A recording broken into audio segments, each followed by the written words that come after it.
चुनाव आने वाला है। इससे पहले भी हमारा मोदी जी 2 मरतबा सरकार में आ चुके हैं, लेकिन अपना मुद्दा से पूरा भटक गए। वो एक भी काम जो है माने कर नहीं पाए। वो जो बोला सब उसका उल्टा हुआ। और हमारा देश का परिस्थिति ऐसा भी है कि अभी हमारा देश में जो बेकारी नौजवान का जो है बहुत बड़ा मुद्दा है। ये रोज़गार नहीं है, काम नहीं है, यही सबसे बड़ा मुद्दा है। जब तक रोज़गार मुहैया नहीं कराएगा तब तक बिजनेस का हाल अच्छा नहीं होगा। नौकरी चाकरी नहीं मिलेगा तब तक बिजनेस का सुधार नहीं आएगा, कोई भी सरकार आएगा। लेकिन आशा करते हैं कि आने वाला जो आएगा वो इस पर ध्यान देगा।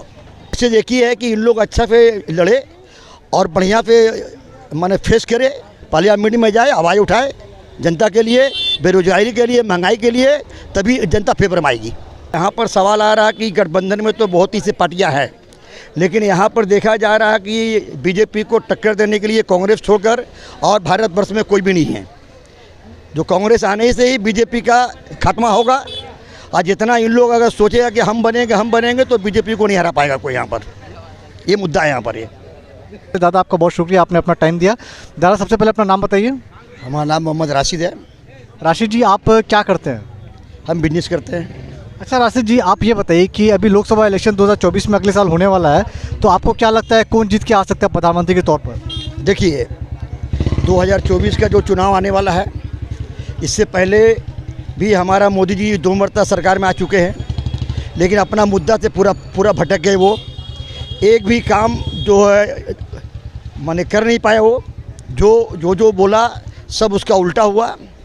और हमारा देश का परिस्थिति ऐसा भी है कि अभी हमारा देश में जो बेकारी नौजवान का जो है बहुत बड़ा मुद्दा है। ये रोज़गार नहीं है, काम नहीं है, यही सबसे बड़ा मुद्दा है। और अगर जनता अगर ठीक से वोट देगा तो अब जो है देश में परिवर्तन आएगा। एक चीज़ और चाह रहे कि परिवर्तन हो, एक परिवर्तन माने सरकार आए, बढ़िया सरकार आए, तो ऑपोजिशन मजबूत हो। अच्छा बताइए कि राहुल गांधी यहाँ का पीएम हो, ये हम लोग भी चाहते हैं वाला। अभी आप देखिएगा इंडिया गठबंधन बना है, ठीक है, इसमें बहुत सारे बड़े बड़े नेता लोग यहाँ पे हैं। एक तरफ देखिएगा राहुल गांधी है, ममता बनर्जी है, नीतीश कुमार है, मल्लिकार्जुन खड़गे हैं, लालू प्रसाद यादव हैं। तो आपको कौन लगता है कि कौन मजबूत दावेदार है प्रधानमंत्री के तौर पर? देखिए यहाँ पर सवाल आ रहा कि गठबंधन में तो बहुत ही से पार्टियाँ हैं, लेकिन यहाँ पर देखा जा रहा है कि बीजेपी को टक्कर देने के लिए कांग्रेस छोड़कर और भारतवर्ष में कोई भी नहीं है। जो कांग्रेस आने से ही बीजेपी का खात्मा होगा। और जितना इन लोग अगर सोचेगा कि हम बनेंगे तो बीजेपी को नहीं हरा पाएगा कोई। यहाँ पर ये मुद्दा है। यहाँ पर ये और बताइए कि दादा यहाँ पे मजबूत हो और ऑपोजिशन में कांग्रेस है, कांग्रेस ही परिवर्तन ला सकता है। यहाँ पर जितना भी इन लोग हैं सपोर्ट करे कांग्रेस को, तो ही मजबूती से सरकार बनेगा। यहाँ पर एक चीज़ बताइए, अभी बेरोजगारी है, शिक्षा है, स्वास्थ्य है, करप्शन को लेकर बहुत मुद्दा उठता है। अभी जो 9 साल जो सरकार का रहा, अभी नरेंद्र मोदी की सरकार को हम लोग देखें तो कैसा इनका कार्यकाल रहा, आपको कैसे देखते हैं इसको? देखिए करप्शन तो जब सरकार जाएगा तो समझ में आएगा। करप्शन तो हुआ बहुत ही जगह में है, लेकिन यहाँ पर देखा जा रहा है कि जो भी मुद्दा आता है दबाव में इतना दबाव है इन लोगों का भी हर जगह में। जैसे आरएसएस का मुद्दा, आरएसएस तो सब जगह में बीजेपी सब बैठा दिया है। उसी का वजह से बीजेपी माने बच रहा अभी। वो माने मुद्दा बीजेपी को चलाता आरएसएस, बीजेपी नहीं है। बीजेपी एक सिंबल है, राजनीतिक पार्टी है, और उसका करता था आरएसएस। अच्छा आपको लगता है कि आरएसएस के जो लोग हैं ये कोलकाता में भी हैं, वेस्ट बंगाल में भी हैं?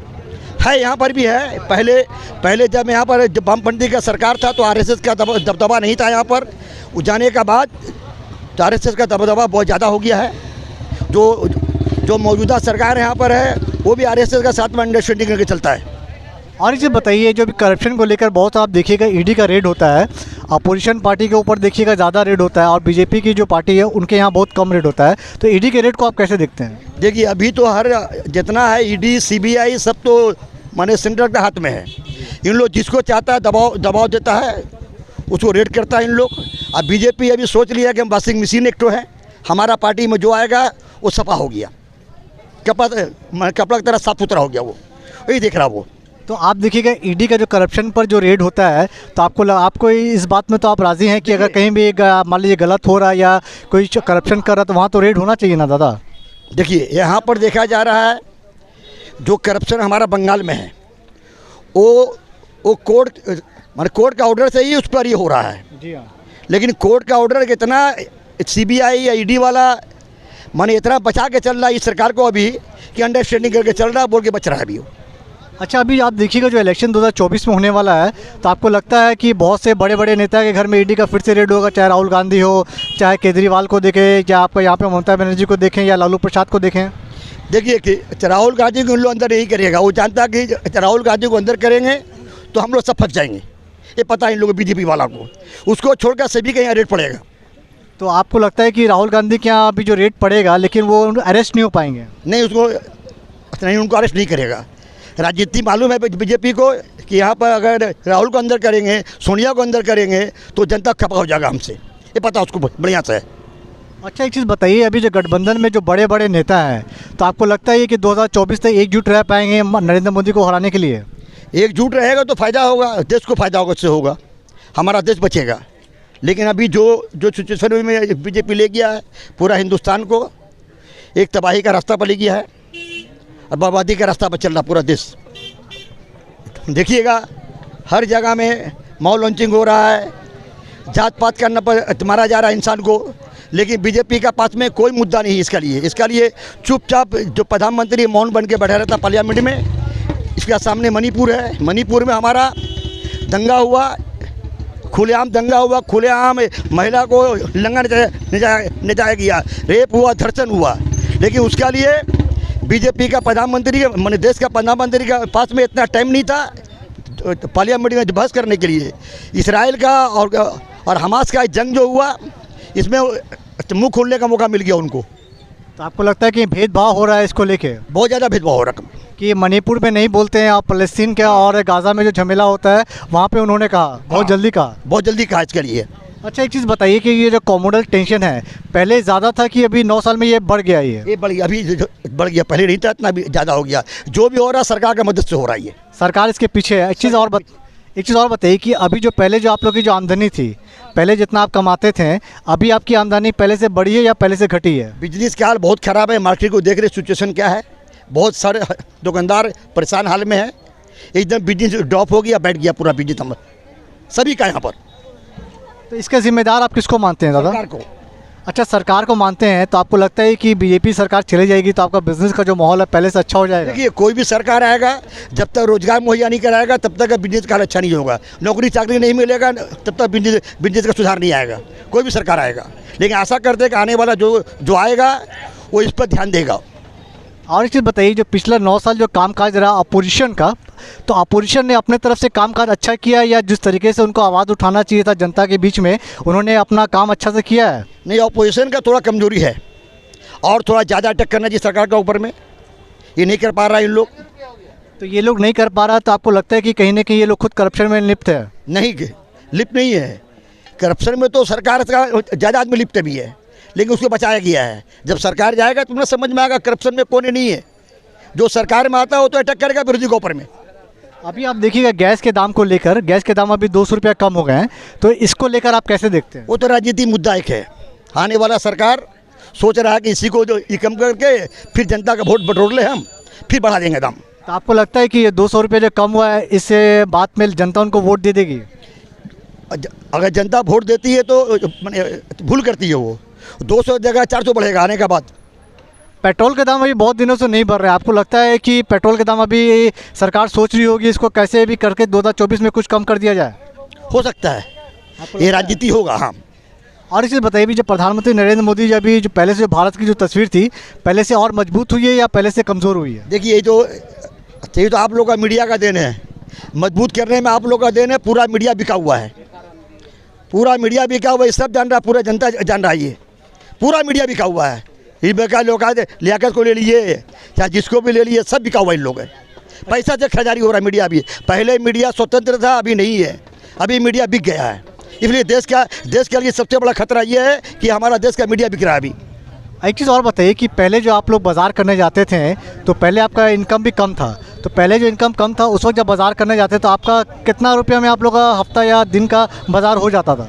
देखिए, पहले संसार चलता था 10,000 में, अभी 30,000 में संसार नहीं चल रहा बढ़िया से। 30,000 में भी संसार नहीं चल पा रहा बढ़िया से, महीना का। अभी आपका जो 30,000 आपने जैसे बताया, तो आपका 3 गुना क्या इनकम हुआ है? नहीं, इनकम नहीं हुआ। हम लोग जो बिजनेसमैन जो खा रहे हैं, महाजन का खा रहे हैं, देनदार बन जा रहे हैं खाने के बाद भी। आपको मतलब पहले से ज़्यादा आप कर्ज में डूब रहे हैं? जी हाँ, तो पहले इस ज़्यादा एक डूब रहे हैं। चीज़ और बताइए कि अभी जैसे कि राहुल गांधी की आपने बताया कि राहुल गांधी की सरकार या इंडिया गठबंधन की सरकार अगर आती है तो उनके पास ऐसा कोई फार्मूला है कि आप लोगों का बिजनेस वो ठीक कर दे? देखिए, देश को कांग्रेस बहुत दिन चलाया है, 70 साल चलाया है। 70 साल चलाया। उनका फॉरेन पॉलिसी मालूम है, क्या करना नहीं करना है। वो ज़्यादा एक्सपीरियंस वाला लोग उसमें है, इसमें एक्सपीरियंस वाला लोग नहीं है। इसमें अनपढ़ गंवार पूरा भरा हुआ सरकार में है। बस सिर्फ चल रहा है, मीडिया का बदौलत सरकार चल रहा है। और एक चीज़ बताइए कि आप मान लीजिए कि आप कॉम्युनल पॉइंट में अगर हम लोग आते हैं, पहले से अगर आपको लगता है कि कहीं ना कहीं लोग भी डिवाइड हो जा रहे हैं, अगर मान लीजिए आप जब वोट देने जाते हैं तो आपके मन में क्या चलता है? शिक्षा, स्वास्थ्य, सड़क लेके इसको लेके आप लोग वोट देते हैं, या मान लीजिए कोई मुस्लिम है तो मुस्लिम को वोट दे, कि हिंदू है तो हिंदू को वोट दे, तो आप लोग के मन में क्या चलता है जब आप लोग वोट देने जाते हैं? देखिए, हम लोग तो इंसान को देख के वोट देते हैं, पार्टी को देख के वोट देते हैं। लेकिन जो आदमी ये सोचता है कि हम कॉम्युनल को वोट देंगे, उससे देश का भला नहीं हो सकता है।